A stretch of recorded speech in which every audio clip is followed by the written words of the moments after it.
Hello students, कैसे हैं आप सब। उम्मीद करती हूँ आप सभी अच्छे होंगे और सुरक्षित होंगे अपने घरों में। आज एक बार फिर से हम हाजिर हैं आपके अपने यूट्यूब चैनल जिसका नाम है टीच स्मार्ट। स्टूडेंट्स, जैसा कि आप जानते हैं कि हमने कक्षा 6 की पाठ्य पुस्तक हिंदी वसंत उसमें हमने ये सीरीज शुरू की है जिसमें हम पहला पाठ और दूसरा पाठ पढ़ चुके हैं। पहले पाठ के साथ हमने उसके प्रश्न उत्तर भी कर लिए थे। पिछले वीडियो में हमने दूसरा पाठ पढ़ा जिसका नाम था बचपन, और ये कृष्णा सोबती जी ने लिखा है और इसमें उन्होंने अपने बचपन के बारे में बहुत सारी बातें हमारे साथ शेयर की। उन्होंने बताया कि उनका बचपन कैसा था, उन्होंने अपने बचपन में कैसे कपड़े पहने, कैसे फल खाए, कैसी मस्ती की, सब कुछ हमारे साथ बताया। तो आज इसी कड़ी में हम इसके अगले वीडियो में यानी इस वीडियो में हम आज बात करेंगे इसके प्रश्न उत्तर की। तो आइए बिना वक्त गवाए चलते हैं हमारे प्रश्न उत्तर पर। पहला प्रश्न क्या है? लेखिका बचपन में इतवार की सुबह क्या क्या काम करती थी? तो पहला प्रश्न है कि जब भी इतवार आया करता था, जब छुट्टी होती थी, तो वो क्या क्या काम किया करती थी। तो जैसा कि आप सभी को पता है कि लेखिका इतवार की सुबह, पहले तो आपको मालूम है कि वो मोजों की और स्टोकिंग को उन्हें धोने पड़ते थे और अपने जूतों को पॉलिश करना पड़ता था। तो ये काम उनका संडे का यानी इतवार का मेन काम हुआ करते थे। तो दो काम थे, जूते मोजे, अपने जो मोजे हैं वो धोने हैं, स्टॉकिंग्स धोने हैं और जूतों को पॉलिश करना है। आप भी अपने घरों में करते होंगे। तो चलते हैं अगले प्रश्न की तरफ। प्रश्न 2, तुम्हें बताऊंगी कि हमारे समय और तुम्हारे समय में कितनी दूरी हो चुकी है। यह कहकर लेखिका क्या क्या बताती है। जैसा कि आप जानते हैं बच्चों, जब पाठ शुरू हुआ था तो वहीं पर उन्होंने बताया था कि आज मैं तुम्हें अपने बचपन की तरफ ले चलूंगी। तो ये पूरी कहानी शुरू हुई इस एक लाइन में। ये प्रश्न क्या कहता है कि तुम्हारे समय में और हमारे समय में कितनी दूरी आ चुकी है। ये कहकर लेखिका का भाव क्या है, वो आखिर क्या कहना चाहती है। तो आइए चलते हैं उत्तर की तरफ। लेखिका के अनुसार आज और कल के समय में जो दूरी है वो इस प्रकार है, यानी एक बहुत बड़ी दूरी है। कैसे? उस समय मनोरंजन का साधन ग्रामोफोन था, तब ग्रामोफोन हुआ करते थे, परंतु आज के समय में उसका स्थान रेडियो और टेलीविजन ने ले लिया है। पहले बच्चे कुल्फी खाना पसंद करते थे, परंतु आज उसकी जगह किसने ले ली है? आइसक्रीम ने ले ली है। उस समय खाने में केवल कचौड़ी समोसे होते थे और आज उनकी जगह पैटीज ने ले ली है। शहतूत, फालसे, खसखस के शरबत का स्थान अब आजकल पेप्सी और कोक ने ले लिया है। यही वो दूरी है जो लेखिका ने बताई है। तो उनके बचपन में और हमारे बचपन में खाने पीने की चीज़ों में बहुत फर्क आ चुका है। ये उन्होंने इस प्रश्न में इस लाइन में बताना चाहा जो इस प्रश्न में पूछा गया था। अब चलते हैं हमारे तीसरे प्रश्न पर। पाठ से पता करके लिखो कि लेखिका को चश्मा क्यों लगाना पड़ा। चश्मा लगाने पर उनके चचेरे भाई उन्हें क्या कहकर चिढ़ाते थे। ये तो आप सभी को पता है कि जब लेखिका को चश्मा लगाना पड़ा तो उनके भाई उन्हें कैसे चिढ़ाया करते थे, कितनी अच्छी शायरी बोली। तो लेखिका को चश्मा इसलिए लगाना पड़ा, जैसे आपको पता है कि उनके भाई ने कहा था दूर का नहीं दिखाई देता है उन्हें। उस शायरी में उन्होंने लिखा, जैसे कि आपको याद होगा, आंख पर चश्मा लगाया ताकि सूझे दूर की, ये नहीं लड़की को मालूम सूरत बनी लंगूर की। तो क्योंकि उनको दूर का ठीक से दिखाई नहीं देता था इसलिए उनको चश्मा लगाना पड़ा, और आदत नहीं थी, उन्होंने कभी पहले लगाया नहीं था चश्मा। तो जब पहली बार लगाया तो बड़ा अजीब लगा, जैसे जब कोई पहली बार चश्मा लगाएगा तो बहुत अजीब लगता है, वो भी लगी। तो इसीलिए उनके जो भाई थे, वो चचेरे भाई, उनको छेड़ा करते थे क्योंकि वो अजीब लग रही थी और उन्होंने पहली बार उनको ऐसे चश्मे में देखा था। चलते हैं हमारे अगले प्रश्न पर। लेखिका अपने बचपन में कौन कौन सी चीजें मजे लेकर खाती थी, उनमें से प्रमुख फलों के नाम लिखो। अब उनके बचपन में ऐसी कौन सी चीजें थी जिसको वो बहुत मजे से खाती थी लेकर। आइए बताते हैं इस उत्तर में क्या लिखा है। लेखिका बचपन में चॉकलेट खाना बहुत पसंद करती थी। जैसे आप सभी को पता है कि वो कब खाया करती थी, वो हमेशा रात में खाने के बाद अपने बिस्तर में आराम से वह मज़े लेते हुए खाती थी, क्योंकि वो दिन में तो खाती ही नहीं थी। वो अपनी सारी चीज़ें उठाकर साइड में रख दिया करती थी और जब रात होती थी तो रात का खाना खाने के बाद फिर वो अपना जो चॉकलेट था या टॉफी जो भी वो रखती थी वो बहुत ही मजे से खाया करती थी।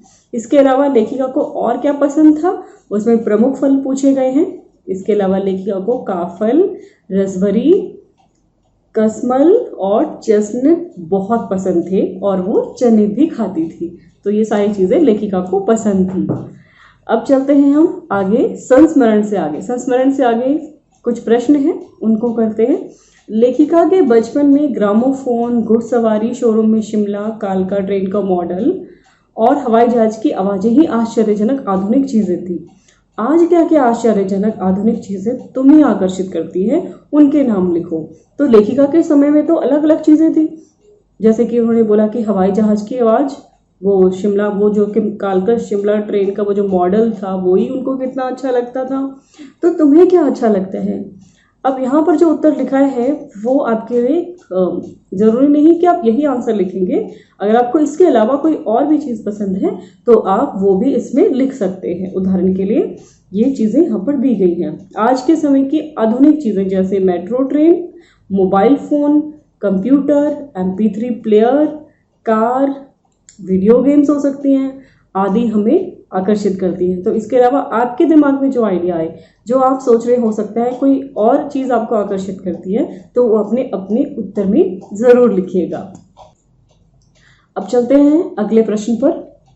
अपने बचपन के किसी मनमोहक घटना को याद करके विस्तार से लिखो। अब उत्तर क्या लिखा है यहाँ पर कि यह प्रश्न आपके अपने अनुभव पर आधारित है। तो बच्चों यहाँ क्या करेंगे, जब हमने क्लास में पढ़ा तो हमने बहुत सारी चीज़ें इस पाठ में जानी। कुछ ऐसी चीज़ें हैं जो सिर्फ और सिर्फ आप ही के साथ हुई हैं। कुछ बचपन की घटनाएं, मनमोहक घटनाएं, कुछ ऐसी यादें होंगी जो सिर्फ और सिर्फ आपने अपने बचपन में जी हैं, जो लेखिका ने नहीं जी, जो मैंने नहीं जी। लेकिन मेरा बचपन मेरा है, आपका बचपन आपका है, तो हम सबकी अपनी अपनी यादें हैं। इसलिए आप क्या करेंगे, जो आपका एक्सपीरियंस होगा, जो जिस घटना को आप बार बार याद करना चाहते हो और उसे याद करके खुश होते हो, वो आप यहाँ पर लिखना। और इसलिए यहाँ पर लिखा है कि ये प्रश्न आपके अपने अनुभव पर आधारित है, तो आप अपने हिसाब से यहाँ पर लिखिएगा। चलते हैं आगे, भाषा की बात। इसमें पहला प्रश्न, क्रियाओं से भी भाववाचक संज्ञाएं बनती हैं, जैसे मारना से मार, काटना से काट, हारना से हार, सीखना से सीख, पलटना से पलट और हड़पना से हड़प आदि क्या है, भाववाचक संज्ञाएं बनी है। तुम्हें इस संस्मरण से कुछ क्रियाओं को छांट कर लिखो और उनमें भाववाचक संज्ञा बनाओ। तो चलते हैं उत्तर की तरफ। यहाँ पे कुछ एग्जाम्पल जो इन्होंने दिए हैं उसी के हिसाब से हम अपने उत्तर पर जा रहे हैं। एक तरफ हमने क्रिया लिखा, दूसरी तरफ हमने भाववाचक संज्ञा लिखा। चमकना, जैसे ऊपर था मारना से मार, वैसे ही चमकना से चमक, भागना से भाग, बदलना से बदल और खरीदना से खरीद। ऐसे ही अगर आपको भी कुछ और शब्द मिलते हैं तो आप उसको जरूर डालिएगा इसके बीच में, ताकि आप और नए नए शब्दों को सीख सकें। ऐसे ही आखिरी है ओढ़ना से ओढ़। ठीक है, तो उम्मीद करती हूँ कि आपको ये वाला प्रश्न समझ में आया होगा। कुछ और नए शब्द आप जरूर ढूंढिएगा और ढूंढ के कमेंट बॉक्स में जरूर लिखना कि वो नए शब्द क्या है।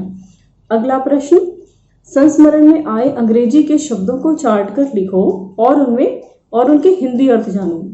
बच्चों, जैसे आपको पता है कि इस पाठ में काफ़ी सारे शब्द ऐसे आए थे जो कि इंग्लिश के, अंग्रेजी के शब्द थे, तो उसके हिंदी शब्द हमने जानने हैं। तो जैसे हमने इनके नंबरिंग की, हमने नंबर डाल दिए क्रमानुसार, फिर हमने वो शब्द लिखा और उसके बाद उसका अर्थ लिखने की यहाँ पर कोशिश की गई, दिखाया गया है।